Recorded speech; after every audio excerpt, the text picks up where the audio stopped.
horrors of the road, because I think most people do. I've been on the road a lot too. I know I probably can imagine what it is, but for you, what was it? It's just it's rough. Like I was like I have a family member that was thinking about taking a quick trucking job across country. And they're like, man, just be a quick, I go back and forth, just make a quick $1,000. And I was like, this person's gonna be your roommate, basically. Do you know this person's hygiene? Do you know this person's eating habits? Do you know, and not saying we had hygiene issues with myself or Don or nothing, or Ilyas, but like you were strangers, you don't know their habits, you don't know how they act around new people. We're talking about even before the whole Me Too thing, you're talking about a group of men. You don't know how this guy acts around women. We're talking about hip hop shows. If there's a drunk girl in the green room, is this a predatory ass dude? You about to find out. Where y'all staying? Do you actually know the promoter? Do you know, does this promoter have beef? Does the booking agent, did the booking agent put you in a bad situation? We've had that happen where booking agents have given us a reputation that will precede us before we get there, and we were nothing like the person that the promoter thought was going to show up. Like we had a good friend of ours to this day. I'll just leave names out of it, but she said, "Man, the booking agent told me that we had to it was for an outside festival that was starting up. She's like, they told us that we had to build you guys a dressing room. You go get you like a tent out of Dick's Sporting Goods or whatever, and we had to put up a special Tanya Morgan green room away from everybody else." And I was like, "What?"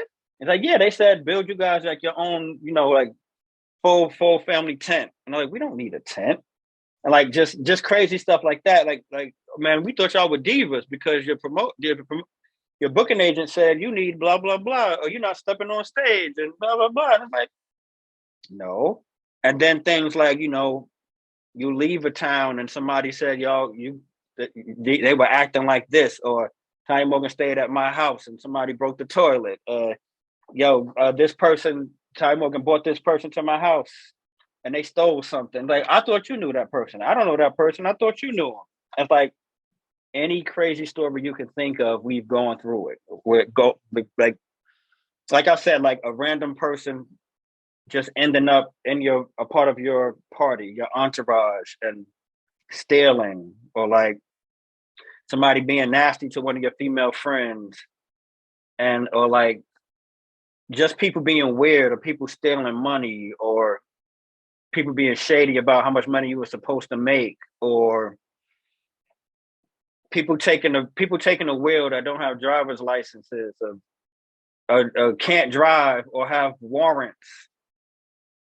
And like it could be a whole series, like a whole TV show of all the hijinks that I'm sure every traveling artist has these stories. It's so many. Like I can tell you a quick one. One time it was a show we didn't have to do. We had a day off. I won't say who we were on tour with, but this was a few years ago. We had a day off and we had to drive, I want to say 10 hours. We were like in the Midwest where, everything is a lot further away. So we had to drive from like central south to like some mountain town. And we had an opportunity to go do a free show that was like 8 hours away. I was like, man, we are tired. And then one person was like, we need to grind every opportunity. See, y'all don't want to grind. We need to do this. It could be amazing. This could be the night that does this, blah, blah, blah, blah, blah, blah, blah. And somehow gassed all of us up to getting in the car and driving to this free show 8 hours away. On our night off, we caught a flat in a random town, got stuck in that random town for hours, no hotel, no nothing, when we could have just had our off day, went to the next show, refreshed and relaxed. And we still struggled to make it to that free show. We got to the free show at the very end of it at like 1:30 a.m. And they were like, "Oh, you guys ended up coming. You want to have some drinks?" And we were on the road for like 12 hours when we could have just had a off day. And that's just like one of the many, many crazy, nightmarish things that happen. And when you get into it and you just think about it's so many things you go through, like even it's racial stuff you got to worry about in certain towns and certain gas stations you go to, and it's just so much you go through on the road, and it can be terrible. It can be really fun, but the fun is usually in telling the horror stories later. That's the fun. It's only fun if you get out of it. Yeah, you get out of it, and then you have all these crazy stories to tell.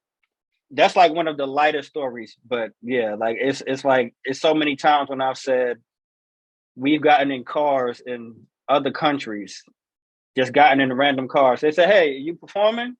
You one of the musicians? Get in the car," and you just get in the car. I've done that so many times in other countries. I didn't speak the language, where somebody picked me up and said, "Performer, come on." You just get in a random car. And it's like, it's dangerous, it's crazy. But when you make it out of it, it's a fun story, I guess. Yeah. Yeah. Well, kind of goes to, if you don't learn the hard way, then you didn't learn, which ties into your 2U project. On there, the So East Coast song, you're talking about the person was making you something, but they couldn't make it with love because they're not old enough. Oh, yeah. The Misto, Rita's Frozen Ice. Yes. Frozen Ice spot. So, Yeah, just I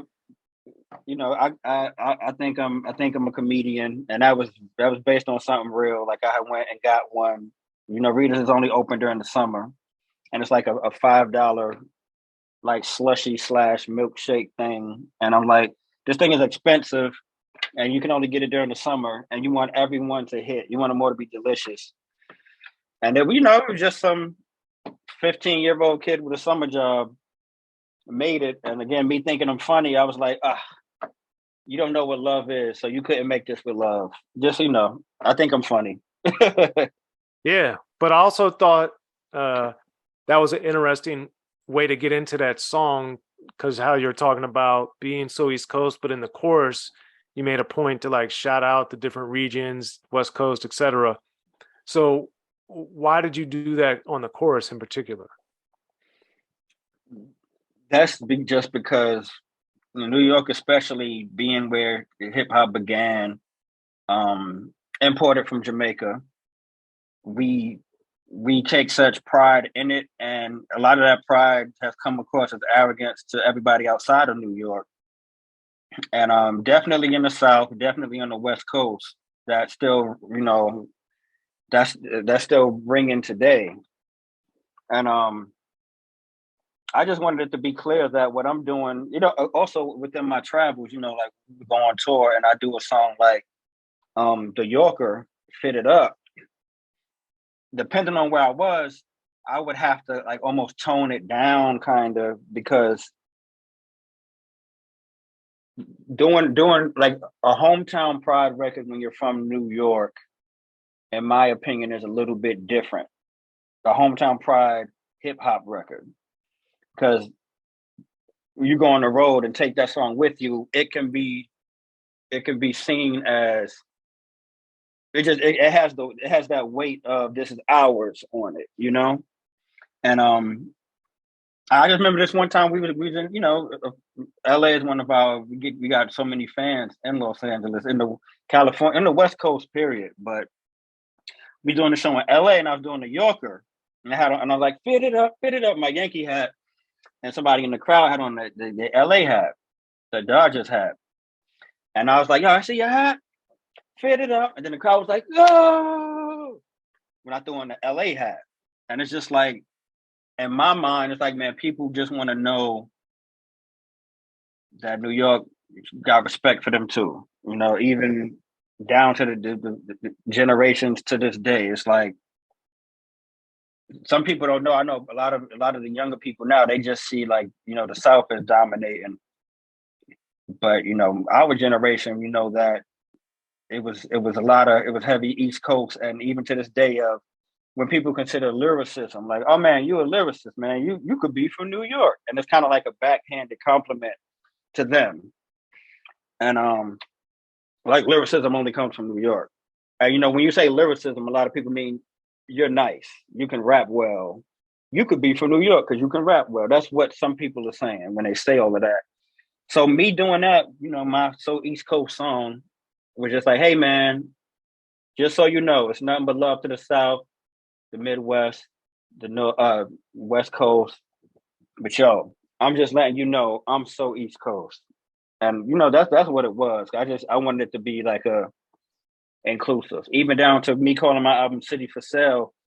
It used to be called Last Hustle in Brooklyn.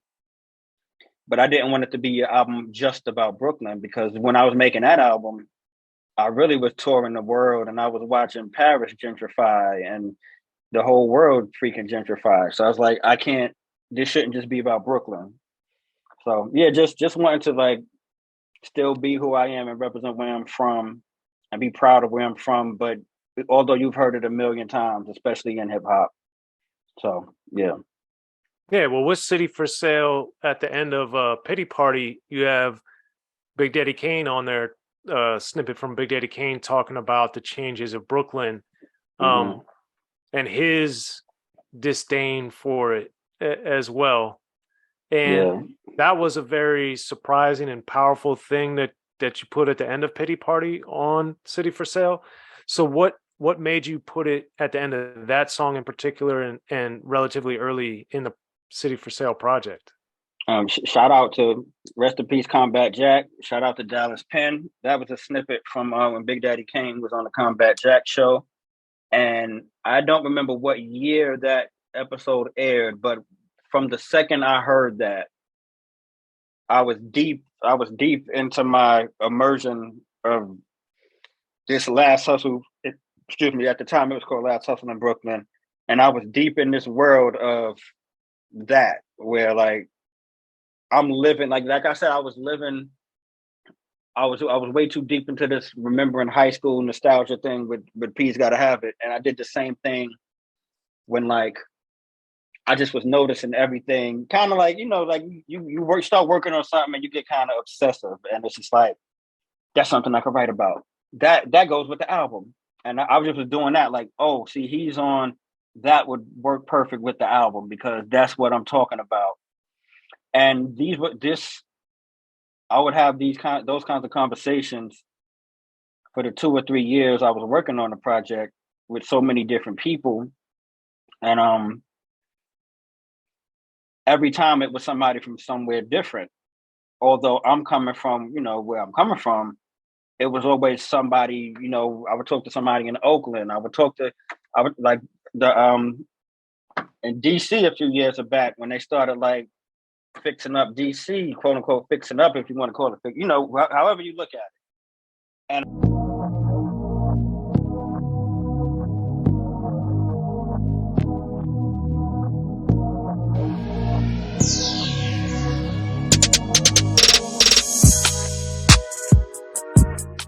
be sure to check out the History of Gangster Rap by Soren Baker. He's official. History of Gangster Rap features exclusive interviews with Ice-T, Snoop Dogg, MC Ren, the D.O.C, and dozens of others. The History of Gangster Rap, a definitive look at how Los Angeles changed rap forever. In Los Angeles, the streets definitely set the tone of the hip-hop music. At 19, I got a $50,000 car. My whole angle always was, I'll be street, but I will always tell you the horrors that go along with this life. It would be penalties and casualties for just wearing the wrong color in somebody's neighborhood. And once gangster rap made it from the streets to the TV, the genre exploded. With Fab 5 on your TV back with NWA.